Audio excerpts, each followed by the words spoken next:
Hello, akkam jirtu? An Dheeressaadha. Oromiyaa Digital Hubirraa. Barnoonni keenya Information Technology for Grade 11 kan jedhu akkuma itti fufeetti jira. Sun keessatti torbee darbe Unit 1 yookiin immoo boqonnaa tokkoffaa Part 2 Toopikii Information System jedhu waliin ilaallee turre. Kanaaf ammallee hiriyoota keessaniif yookiis barattoota kutaa 11tiif share akka gootan kabajaan sin gaafachaa amma barnoota keenya Part 3 Application of Information System kan jedhu wajjin ilaalla. Application of Information System yeroo jennu wanti nuti sammuu keenya keessatti qabachuu qabnu bakka itti information system fayyadamnu yookiis immoo yeroo darbeema fakkeenyaaf organization tokko keessatti fakkeenyaaf organization yeroo jennu warreen akka baankii ta'uu danda'a, university ta'uu danda'a, teelee ta'uu danda'a, airlines ta'uu danda'a fi warreen garaagaraa ta'uu danda'a. Sun keessatti information system fayyadamna. Kanaaf application of information system kan jennu bakka itti information system fayyadamnu jechuudha. Kanaaf eessatti akka fayyadamnu immoo har'ammoo waliin ilaallu. Part 3 yeroo barannaa gaarii isiniin jenna. Hiriyoota keessaniif, obboloota keessaniif yookiis namoota jaallattaniif akka isaan bira ga'uuf share gochuu, subscribe gochuu, like gochuu hin dagatinaa. Yeroo barannaa gaarii isiniin jenna. Akkam jirtu deebiin nagaa isin gaafadha. Akkuma seensa irratti jennee torbee darbee information systemii maal akka ta'e waliin ilaallee turre jechuudha. Tokko keessatti information systemiin kompoonentoota garaagaraa wajjin walitti dhufuudhaan warreen akka hardware, software, data, people and the procedure warreen sun walitti dabalamuudhaan command goal yookiin immoo dhaabbanni tokko objective tokko qaba yookiis immoo waan irratti hojjetu qaba. Waan sun achieve gochuudhaan kan nu gargaaru information systemidha jenneerraa jechuudha. Fakkeenya sun immoo farreen akka mobile banking faa yookiin teeleebirrii warra nuti fayyadamaa jirru kana ta'uu danda'a. Warreen sun information systemidha jenneerra. Akkasumas immoo human resource information system yookiin immoo software dhaabbata tokkoof humna namaa qacaruudhaaf nu gargaaru fakkeenya information systemiti jennee haasofneerra jechuudha yeroo darbee jechuudha. Amma immoo guyyaa har'aa application of information system akkuma yeroo darbee jennee application of information system jechuun information system bakka itti apply goonu yookiis immoo fakkeenyaaf HR information system yookiin immoo human resource information system nama qacaruudhaaf apply goona jenneerra. Warreen biroo immoo gosoota information system baay'eetu jiru. Kanaaf isaaniin eessatti apply gochuu dandeenya? Maybe barnoota keessatti yookiin immoo education keessatti apply gochuu dandeenya, daldala keessatti apply gochuu dandeenya, hojii mootummaa yookiin immoo governmental service keessatti information systemii apply gochuu dandeenya. Akkasumas immoo daldala keessatti warreen suni information systemii bakka kamitti akka apply goonu nutti mul'isu jechuudha. Application of information system kan jennu dursineet osoo gara barnoota keenyatti hin seeniin bakka itti information systemii apply gochuu dandeenyu jechuudha.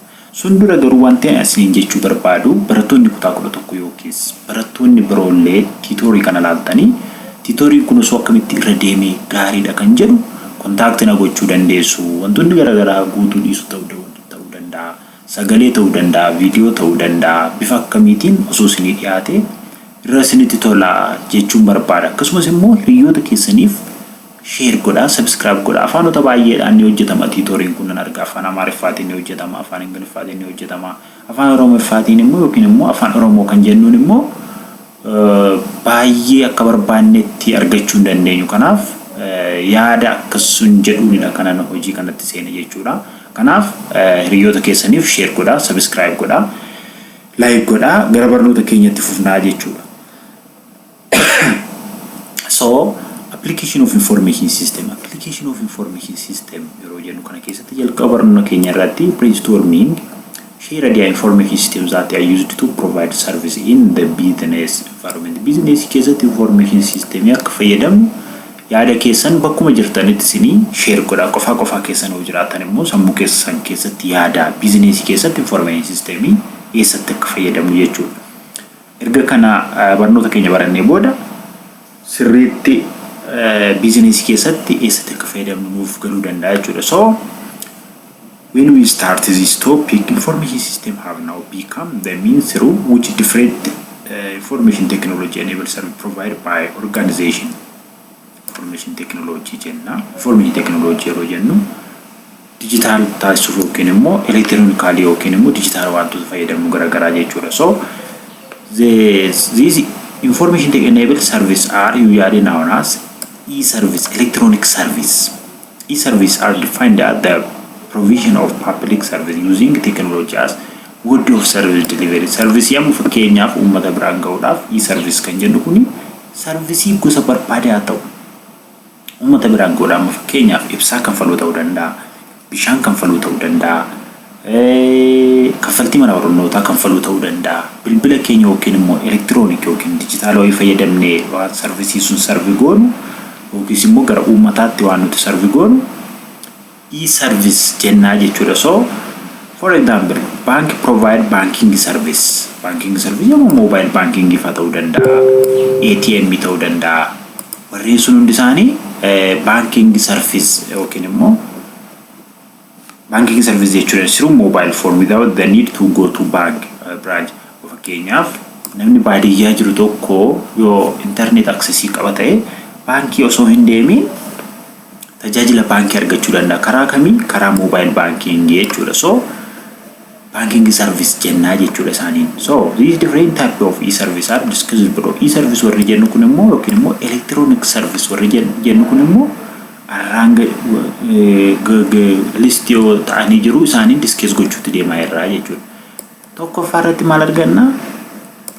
Electronic government yookiin immoo e-government kan jennu. Electronic government or e-government is the use of information to provide electronic service to citizen. Ummata fakkeenyaaf uummanni Itoophiyaa kuni yookiin immoo uummanni addunyaa kanarra jiran kamillee tajaajila mootummaa irraa argatan karaa bilbilaa yoo ta'e yookiin immoo karaa electronics yoo ta'e e-government jechuu dandeenya. With the purpose of increasing efficiency dabaluu danda'a yeroo e-government fayyadamu transparency yookiin immoo iftoomina. Asitti amma fakkeenyaaf mataa warree fudhatan yookiin immoo gubboo warree fudhatan karaa fudhanillee dhabuu danda'u transparency yookiin immoo iftoomina jennu sun kanadha jechuudha. Dabaree namaa wal jala daddabarsuu warreen sun transparency and citizen participation warreen kun hundi e-service e-government jalatti ramadamu jechuudha e-service jalaati. So the appropriate application of e-government allow for higher level of effectiveness and efficiency in the government tasks.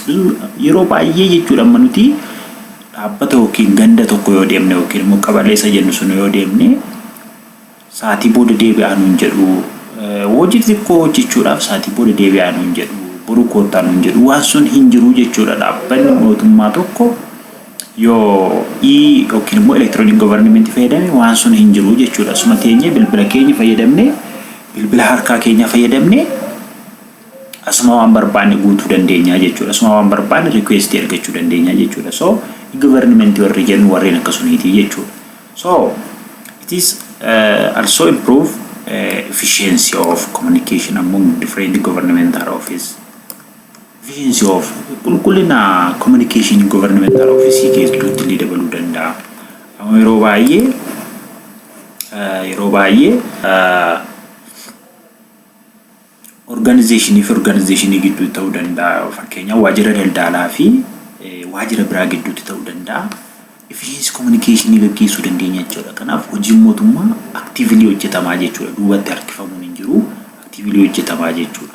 Kanaaf e-service e-government e-service jala e-government kana nu gargaaraa jechuudha. Different organization establish an organization portal to facilitate communication between organization and their customer. Kana jechuun yeroo jalqabaatii gaafnee fakkeenyaaf waajjira mootummaa tokko keessatti waan ta'e digital logo yookiin information system fayyadamne yoo ta'e facilitate communication between organization kan jennu baan warreen akka dhaabbataa jechuudha fi their customer organization fi maamiltoota isaanii gidduutti communication haala gaarii ta'een gaggeessuu dandeenya jechuudha. E-government kan jennu kanaan. Also a portal is a web-based information system that collect information from different sources into single user interface. User interface jechuun bilbila keenya amma fakkeenyaaf yeroo bannu fuulduruma keenyatti kan nutti mul'atu sun user interface jenna jechuudha yookiin immoo UI. UI jechuu dandeenya yookiin immoo user interface jechuu dandeenya. Sarraan click goone batanoota garaagaraa irratti click goone warreen nuti fayyadamnu jechuudha. Fakkeenyaaf bilbila keenya kan ammatu akkasitti ilaallee bilbila keenya kana osoo akkasitti ilaallee wanti amma jalqaba nutti mul'atu kuni user interface jechuu dandeenya jechuudha. User interface jechuu kanaaf web based ta'e karaa user interface information access gochuu yoo dandeenya user interface jechuu dandeenya jechuudha. Kanaaf so that the user can easily access the organizational electronic service. So figure 1.9 Jaladila show the portal of Ethiopia Ministry of Health. The portal provide free health related service to citizen Amerom of Kenya. Euro corona fasola tairatani mana gadi bawun injiru yokin manuma turra jechuudha. Yeroo sun dhimmoota covid wajjin wal qabatan dhimmoota fayyaa kan biraa bifa web page akkasiitiin ishiin kun amma fakkeenyaan bifti akkasitti fuuldura keenya bilbila keenya irratti yookiin kompiitara keenya irratti mul'attu kuni user interface yennasiiti kana iddoo barbaanne irratti click goone access gochuu dandeenya jechuudha. Karaa bifa kanaatiin electronic government yookiin immoo e-government fayyadamuu dandeenya jechuudha. Kanaaf portaalii sunidha kun. Kanaaf waajjira kam keessatti illee waajjira daldalaa keessatti ta'uu danda'a, hospitaala keessatti ta'uu danda'a, waajjira fayyaa iddoo biraa keessatti ta'uu danda'a. Haala salphaadhaan rakkinoota dura jiru salphisuudhaaf warreen nuti fayyadamnu information system jalaati electronic service yenna electronic service jalaati immoo wantoota hojii mootummaa wajjin wal qabatan yoo ta'e e-government jechuu dandeenya jechuudha. So citizen go to municipality for business registration, auto registry, payment of taxes, insurance of birth certificates, insurance and the renewal of identification cards. Fi warreen kana fakkaatan hundasaa osoo qaamaa hin dhaqiin mobile keenyaan yookiin immoo bilbila harka keenya irra jiru fayyadamnee xumuruu dandeenya jechuudha. Also all form of municipal service require citizen to go to the municipality in person. All these service can, however, be automated and made accessible for state over the municipality or web portal. Qaamaan deemuu kan jedhu sun information system yookiin immoo e-government kan jedhu kanaan hafuu danda'a jechuudha. Amma biyyi keenya biyyoota guddina irra jiran yookiin immoo developing country jalatti waan ramadamnuuf teknooloojiin baay'ee duubatti hafnee waan jiruuf malee biyyoota biraa osoo deemne wantoonni nuti amma fakkeenyaaf qabalee dhaqnee bulchaa gandaa yookiin wantoota garaagaraa wajjin rakkannu kuni hafaa deema jechuudha. Taaksii kanfalii yeroo deemnu fakkeenyaaf baay'ee rakkanna yeroo baay'ee boru koottaa kasaatti koottaa duuba deebi'aa koottaa warri jedhan torban tokko deebi'an hin jiru jechuudha. E-government yoo fayyadamne. Kanaaf application of information system keessa e-government isa tokko jedha jechuudha. Kanaaf e-government solution bring the benefits. Some of the benefits are faayidaan e-government qabu asii kaasee hanga kanaatti faayidaa e-government qabudha jechuudha. Tokko establishing trust between government and the citizen. Mootummaa fi uummanni akka wal amanee wajjin jiraatu gargaara jechuudha. Sababni isaa iyyuu mootummaa jechuun qaama federaalarraa hanga gandaatti jiran yookiin immoo hanga gandaatti jiran mootummaa jechuun jechuudha. Qaamni uummata rakkisu hin jiru yoo ta'e boru koottu torbee boru koottu saatii booda koottu jedhee uummata namni rakkisu yoo hin jiru ta'e iftoominni ni uumamaa jechuudha. Mootummaa fi uummata gidduutti iftoominni ni uumamaa jechuudha. Kan eenyuun gargaaramne e-government gargaaramne jechuudha. Akkasumas immoo facilitating sharing of information and idea between government and agency and department within agency. Fakkeenyaaf waajjira daldalaa fi waajjira mana qopheessaa ta'uu danda'a, waajjira fayyaa fi kiliinikoota adda addaa ta'uu danda'a. Information haala salphaadhaan share ta'a yookiin immoo information osoo saatiin hin deebiin yookiin yeroo hundoomin dafee share ta'a. Allowing state to easily get government decision and policies through institutional web portal. Yeroo baay'ee fakkeenyaaf murtii tokko argachuudhaaf yeroo baay'ee deddeebi'uun hin barbaachisu jechuudha. E-government reducing cost of running government services are delivery online. Online fayyadamnoo ta'ee namni baadiyyaa jiru tokko magaalaa deemuuf tiraanspoortii kanfaluu danda'a, wantoota garaagaraatiif saaxilamuu danda'a. Wanti sun illee ni hir'ata jechuudha. Akkasumas immoo mootummaadhaafis immoo galiin ni hir'ata. Improving convenience of service delivery. Citizen can easily access government service through their mobile phone. For example, customer can pay their monthly electric bill, through their mobile phone nama fakkeenyaaf ibsaa bilbilaan kaffalla bishaan bilbilaan kaffalla akkasumas immoo wantoota garaagaraa bilbilaan wantoonni kaffallu kuni iftoomina ni dabala jechuudha. So kana irra deebi'aa hojjedhaa isin yeroo darbe isin jedheen ture sirriitti hojjedhaa kana yoo isin dhibe comment godhaa. Also the next party of e-services e-banking. E-banking yeroo jennu immoo wantoota baankii waliin wal qabatan servisoota baankii wajjin wal qabatan mobile banking ta'uu danda'a, ATM ta'uu danda'a, wantoota garaagaraa ta'uu danda'a. So warreen sun hundi isaanii e-banking jedhamu yeroo keenya gusachuudhaa fi waan isin dhibe gaafattanii gaariidha yookiin immoo karaa telegram page contact yoo nagootan gaariidha jechuudha. So in the traditional banking service customer must go there nearby bank to withdraw money. Birrii withdraw gochuu amma duratti baankii nutti dhiyoo jiru yookiin immoo baankii magaalaa keenya irra jiru deemna jechuudha. Transfer money dhaaf illee. Duratti yeroo maatiin nuti yuunivarsiitii barannu maatiin keenya qarshii 500 erguudhaaf baadiyyaa lafa fagoo irraa dhufanii magaalaa deemanii qarshii nu galchuu jechuudha. Waan sun hafeeraa jechuudha.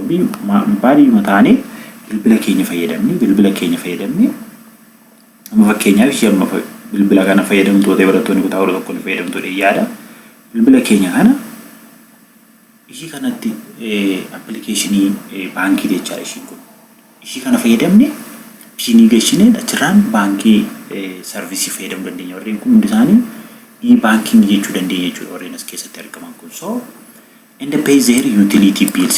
The traditional bank service inconvenient and they demand customer to go their bank person with their turn to dabareesani eeggatanii go to their service. It also create unnecessary burden on the bank irratti ergitanii dadhabbii guddaa yookiin immoo waan biraatiif saaxilachuudha baankiilee. So electronic banking warreen jennu warreen akkasumii sunidha jechuudha. So warreen sun hunda isaanii internet banking ta'uu automated teller machine ta'uu danda'a, mobile banking ta'uu danda'a. Warreen tajaajila baankii wajjin wal qabatan hundi isaa e-banking jedhamu jechuudha. So achi keessatti maaltu jira? Warreen kana soo laallee fakkeenya maal yaaddanna? Information system yaaddanna jechuudha. Information system and what component of information system? Component of information system. Hardware jira. Hardware kanarratti immoo software caannamee jiru yookiin fe'amee jiru jira. Uummanni zero yookiin immoo bibilii namni fayyadamu. Internet yookiin networking jira. Akkasumas immoo maaltu jira? Hardware jira. Daataan as gidduu deddeebi'u jira. Then procedure haala isaan kun itti wal quunnaman. So information system and component of information system kana raawwanna in what? In e-banking jechuu dandeenya jechuudha. So e-banking provide benefit isaan qaban immoo the cost of operation per unit service as lower for bank operation gochuudhaaf baay'ee baankii fayyadamu yeroo baay'ee customerin isaanii irratti yeroo ante mobile isaa fayyadamu waan ta'eef namoonni baay'ee customer can withdraw cash anytime using for example ATM service to mobile banking ta'uu danda'a. Also customer can make payment from wherever they are. Baadiyyaa ta'ellee customerin tajaajila tokko argachuu danda'a. Customer can easily check their account balance. Birrii hanga qabnullee mobile keenya irraati check godhachuu dandeenya jechuudha. So customer can get immediate message about transfer related to their account. SMS yookiin immoo message normal illee waan tokko tajaajila baankii tokko fayyadamne direct nu bira gahaa jechuudha. So sun faayidaa isaa jechuudha. Despite all of these several benefits that e-banking has, there are some challenges such as warreen kun immoo fakkeenyaaf teekinooloojiin kamillee yeroo dhufu akkuma bu'aa qabu miidhaallee qaba. Kanaaf maal goona nuti warri baranne jennu yookiin immoo warri baranne baasaa qabannee miidhaa isaarraa immoo of eegnee jiraachuu dandeenya. Digital theft kan jennu immoo fakkeenyaaf hattoonni digitaaliidhaan hatan jiru yookiin immoo scammer warri jennu jechaadha. So digital theftiin nu mudachuu danda'a jechuudha. Fakkeenyaaf bilbila namatti bilbilaarra baadiyyaarra lakkoofsa piinii kee kana gashii jedhanii bilbila namatti bilbilanii dogongorsiisa baay'ee isaaniitu jira akka tasaa. Ollaa keessanitti namoota mudateera ta'u keessumaa mudanna ta'a. So exclusion of the digitally literate citizen from e-banking. Akkasumas immoo namoonni baadiyyaa fakkeenyaaf namoonni hin baranne tokko yookiin maatii keenya of fudhannee fakkeenyaaf tajaajila kana haala salphaadhaan fayyadamuu irratti ni rakkatu. Tajaajila kana haala salphaadhaan fayyadamuu irratti ni rakkatu. Sababni isaayyuu illiterate citizen warri jennu qonnaan buloota maatii keenya jechuudha. Isaan kun ni rakkatu jechuudha. Kanaaf jirratti training gochuun nu rakkisa. Lack of access to information infrastructure remote area. Amma fakkeenyaaf kana jechuun network yookiin internet access dhabamuu danda'a. Sun illee rakkinadha jechuudha. And affordably cost to acquire IT information device like smartphone for low income students. Fakkeenyaaf bilbila warreen akkasii kana amma baadiyyaatti harmeen koo hin qabdu. Bilbila kana harmeen koo hin qabattu amma baadiyyaatti. Kanaaf bilbila batanii sun fayyadamu. Bilbila batanii irraa immoo bilbiloota warreen akka applicationii dura isinitti argisiisuun irratti fe'uu hin dandeenyu. Sababni isaayyuu operating system bilbila keenyaas wanta sun supporting godhu waan ta'eef sunillee miidhaa isaatii jechuudha. So activity kanallee ilaalaa. Activity kanallee ilaala. Sababni isaayyuu warra walitti baranne sun akka nuti hanga kam akka hubanne cheekii nu godha waan ta'eef warreen kana ilaalaa jechuudha. E-learning yeroo jennu immoo sadaffaadha kun. Electronic service jala tokkoffaan e-government, lammaffaa e-banking, sadaffaa e-learning. E-learning yeroo jennu immoo learning jedhama argitanii barnoota wajjin waan wal qabatuun ani amma fakkeenyaaf application of e-learning keessa tokko isiniif kennaan jira jechuudha kunoo. Online fayyadamee YouTube irraa barattu. YouTube irraa waan barattan kun gara fuulduraa amma sunitti deemaa jira amma teknooloojii hybrid learning kan jennu qaamaan illee deemnee ni baranna online illee mana keenya teenyee baranna. Wanti mana keenya teenyee barannu sun hybrid learning jechuu dandeenya. Kanaaf e-learningin warreen mana barumsaa wajjin wal qabatan hunda yeroo online barannu. The face-to-face form of education is the dominant form of educational delivery, but it has some limitation. Gaarii ta'uyyuu limitation yookiin immoo rakkinoota tokko qaba jechuudha. E-learning kan jennu kun face-to-face warri qaamaan barsiisaan kilaasii seenee barsiisee barfachuu danda'a, rakkachuu danda'a, tiraanspoortii rakkachuu danda'a. Garuu akkasitti barsiisaan tokko taa'ee yoo isin barsiise fakkeenyaaf wantoota sunidha jechaadha kan nuti amma apply gochaa jiru. Wantoota suni kan nuti apply gochaa jiru YouTube irraa barattu sunumaan hanga degree PhD barachuutti online ma kanarra jira jechuudha. Suni maal jedhama? E-learning jedhama jechuudha. So it does not allow students to learn in their own pace and the class schedule are not flexible. E-learning is introduced as alternative form of educational delivery. So gara fuulduraatti gara itti deemudha jechuudha. Addunyaan kun gara fuulduraatti gara e-learning kanatti deemte jechuudha. E-learning is a form of learning delivery through the use of digital devices. Amma fakkeenyaaf bilbila keessan fayyadamtu digital device kan jennu bilbila keessan fayyadamtanii tiitoorii kana laaltu jechuudha. Yookiin immoo suur-sagalee kana laaltu. Kompiitara yoo qabaattanis immoo wantoota garaagaraa fayyadamtanii yoo irraa barattan digital device. So a number of other terms are also used to describe e-learning. It is also known by term of like online learning jechuu dandeenya, virtual learning jechuu dandeenya, distributed learning jechuu dandeenya, computer based learning jechuu dandeenya warra e-learning jennee waamnu. Despite their subtitle differentiate, these terms in general refer to use of information communication for facilitate the teaching learning process.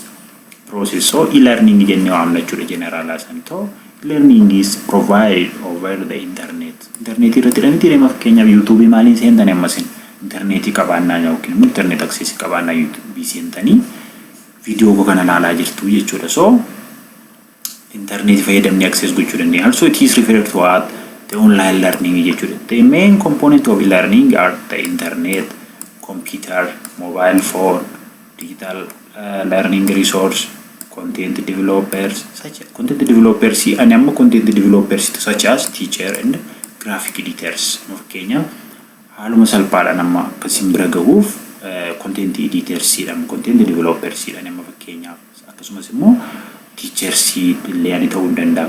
Kanaaf warreen kuni main component of e-learning jechuu dandeenya. Kanaaf sin e-learning apply gochuu yookiin video kana access gochuu maal sin fayyada?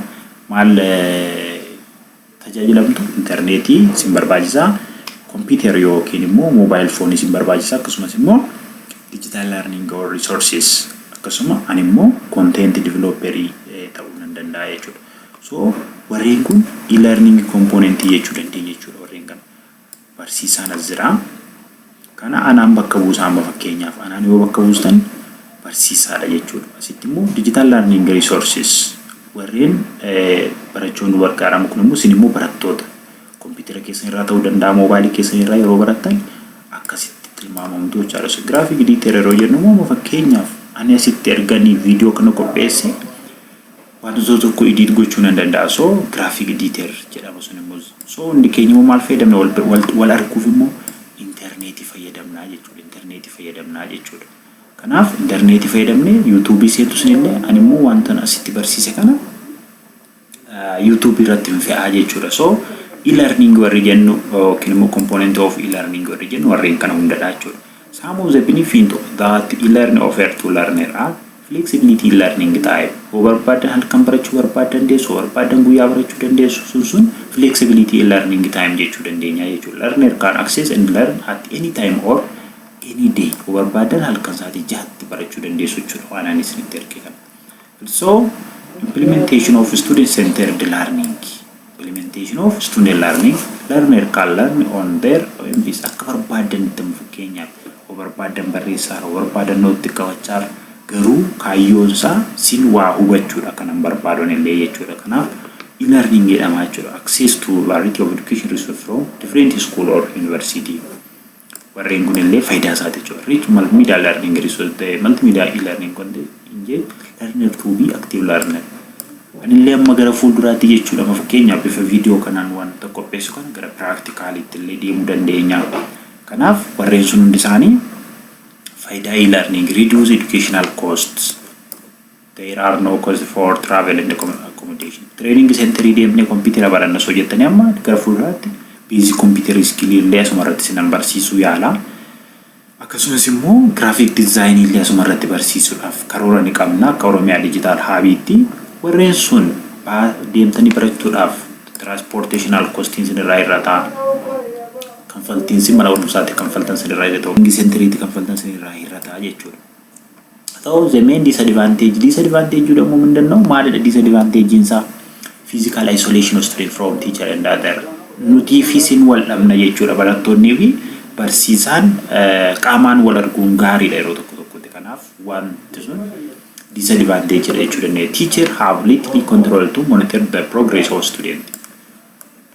Sina akkam akka barachaa jirtan amma YouTube kanarratti upload godhe malee yoosin commenting gootan ta'e yoosin akkasuma faata barsiisa hin jettan ta'e maalirra akkasin jirtan yookiin progress keessan beekuu dhiisuu hin danda'a jechuudha. Kanaaf waan sun illee disadvantages. Technology related cost make access to e-learning difficult for students low income family.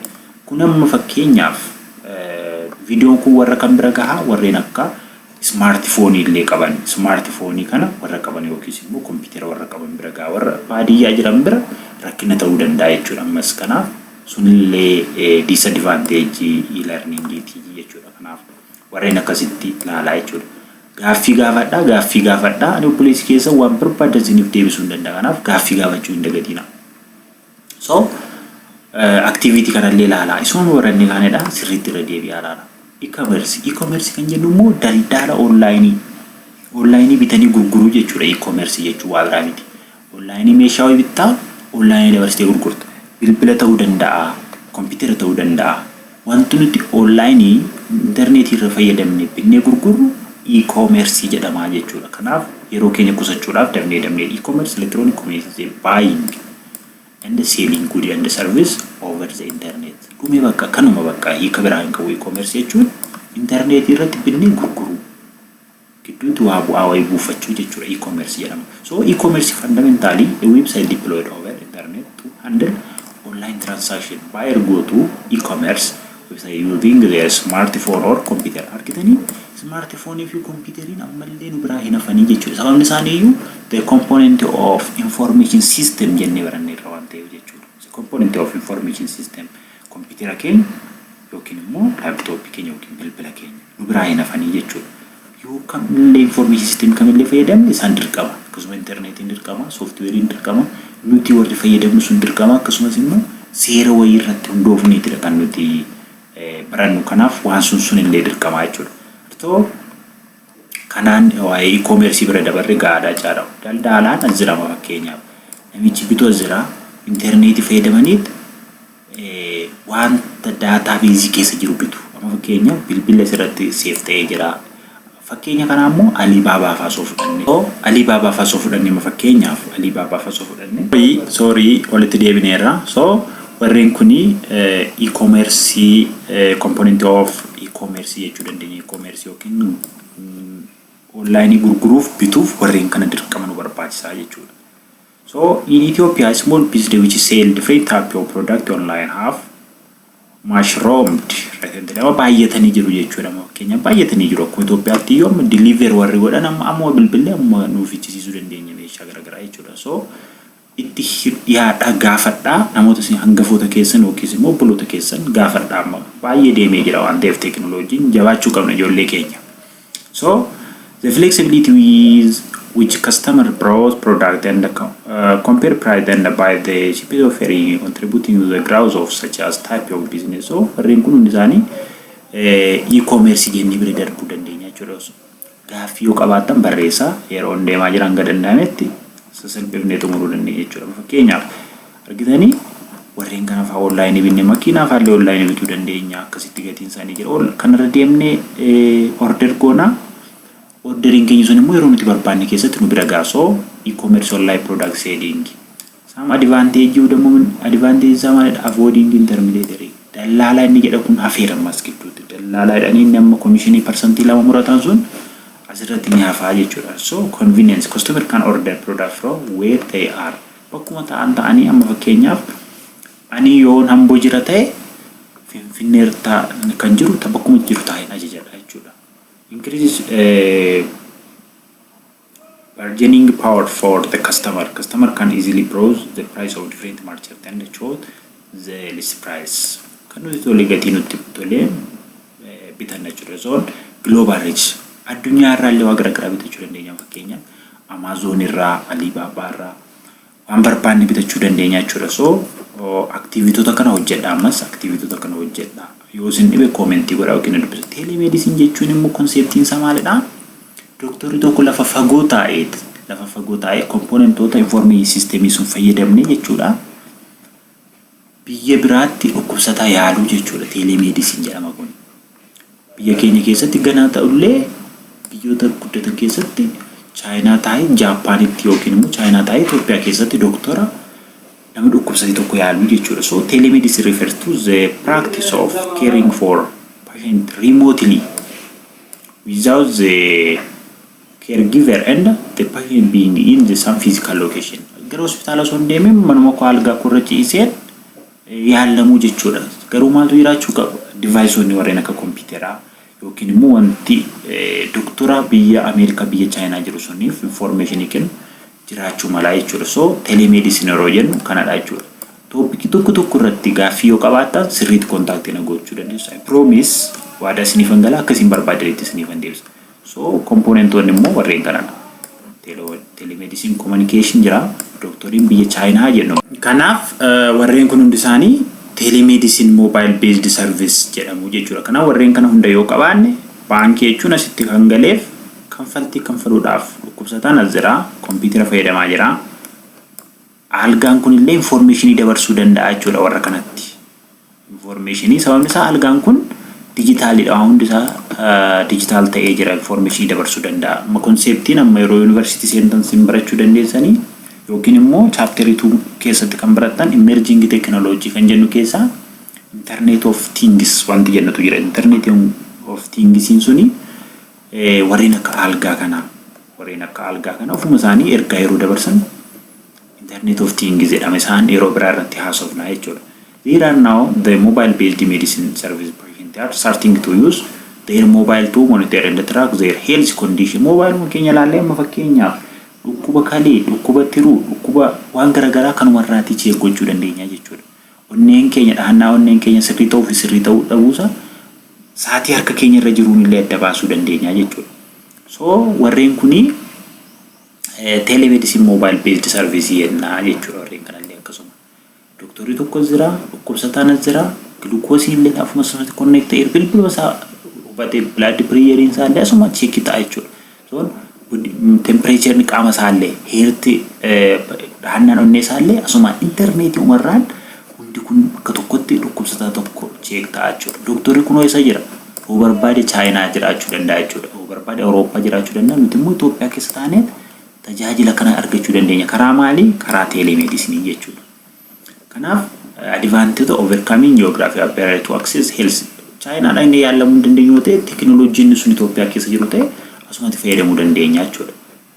Kan biraa reducing costs through avoidance of costs such as travel, transport, xiyyaaraaf wanti nu kaffalchiisu jiru, hotel service, algadhaa wanti nu kaffalchiisu jiru manuma keenya ciifnee yaalamuu dandeenya jechuudha.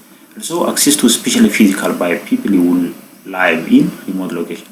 Sun dura China jenne Awurooppaa, Ameerikaa jenne sun, Hindii jenne sun asuma qaama manuma keenyatti arganna jechuudha. So telemedicine kan jennu, teleconference kan jennu immoo biyya alaa teenye kunoo suma amma namoonni wal gahii ta'an, suma biyya Awurooppaa, Ameerikaa ta'anii bakka tokkotti wal gahii bakka tokkotti teleconference is a meeting of two or more people who are separated by distance using electronic communication. It is generic term of connecting people from different location electronically.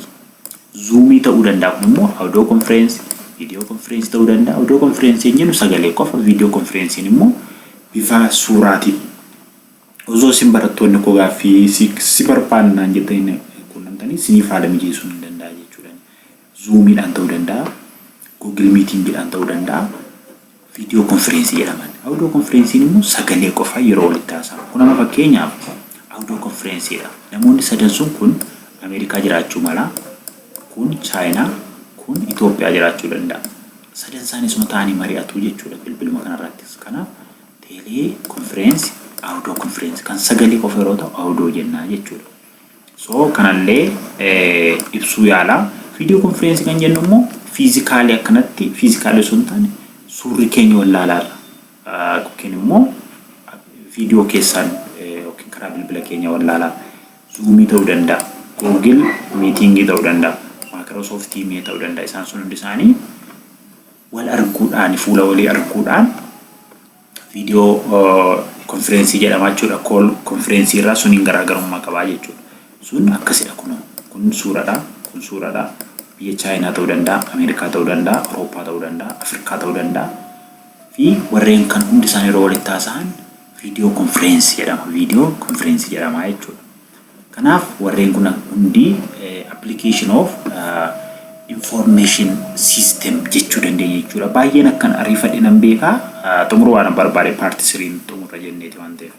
Kan biraa immoo information technology for entrepreneurship hojii uumuu keessatti information systemiin gahee akkamii qaba? Hojii uumuu keessatti information system yookiin information technology warreen jennu kun jechuudha. Kanaaf hojii uumuu keessatti guyyaa guyyaadhaan hojii haaraa garaagaraa uumamaa oola. Bilbila fakkeenyaaf kana ilaalaa.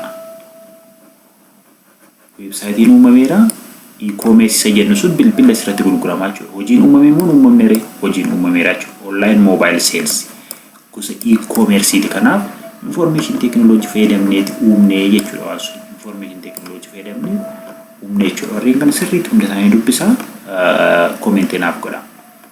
Kan biraa ride taxi hailing system. Taxi waan nama Finfinnee keessatti amma yeroo deemnu ni bilbilaa asii maappii irraa ilaaltee bakka nuti jiru nuti boolee jirra ta'e fakkeenyaaf piyaasaa yoo jirte fiigdee daqiiqaa muraasa keessatti maappii kana ilaaltee dhuftee jechuudha. So hojii uumamee immoo uumamee warra taaksii oofu yookiin immoo raayidii oofuuf uumamee jechuudha. Kanaaf maaliin uumame immoo information technology jechuudha.